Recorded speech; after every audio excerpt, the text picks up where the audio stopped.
Why my voice is important. In theater, there are no small parts. Every part has a specific meaning. A playwright doesn't write a part with no purpose, a scene with no meaning, a line with no importance. Even extras set up the scene. They give a feeling of necessariness, even though they have no scripted voice. They were written in with purpose, just like your voice. I've always been pretty outgoing and sociable, especially last year, 7th grade. I was chatty for one and never would shut up.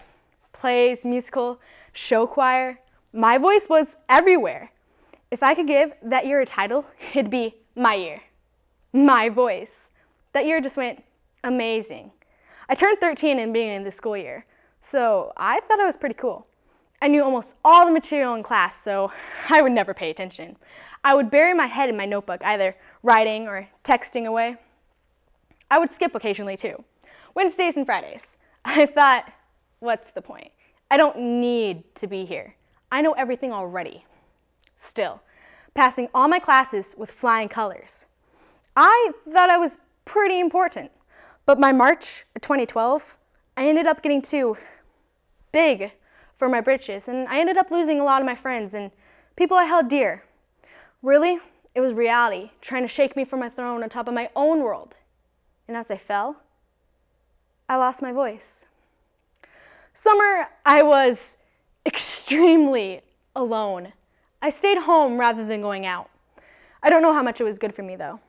My parents, my mother, my stepfather, fought all the time. Eventually, it got somewhat physical and I ended up intervening. The experience really did scar me. My mom ran off that night and so did I. I ended up going to my dad's and in the morning, my cousin and I took my father to the bus station. He was going to Texas. He did this periodically though, in and out of my life. So after Dad left, I was even lonelier. I then realized that my voice was dependent on others. That's why I did lose my voice. They left and my voice left with them. So I then decided to become dependent on myself. So I took on a new look. I chopped off all my hair. A lot of people said I looked like a guy, so I embraced it. I even dyed it all the colors of the rainbow. I was just being me. And through that, I got some of my voice back, but it didn't change all that had happened. The school year had now started up, and with school comes show choir.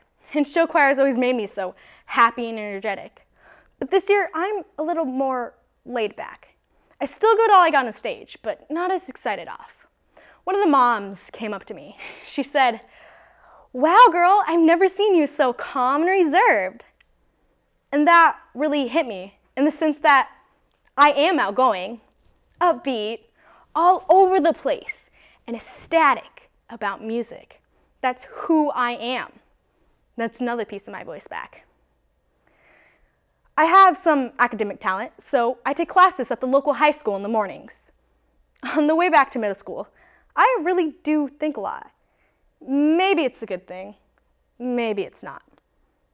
But I realized something the other day, something extraordinary. You see, when you are recluse and reserved, you tend to watch and observe, much like you are a ghost. You tend to fade in some twisted way and think that you're not important, that your voice is not important. Well, that's wrong. You're wrong. Your voice is something. And my voice is important to remind you that yours is too. And yours to remind the next person that theirs is also. Buddha once said, thousands of candles can be lighted from a single candle, and the life of that candle will not be shortened. Happiness never decreases by being shared.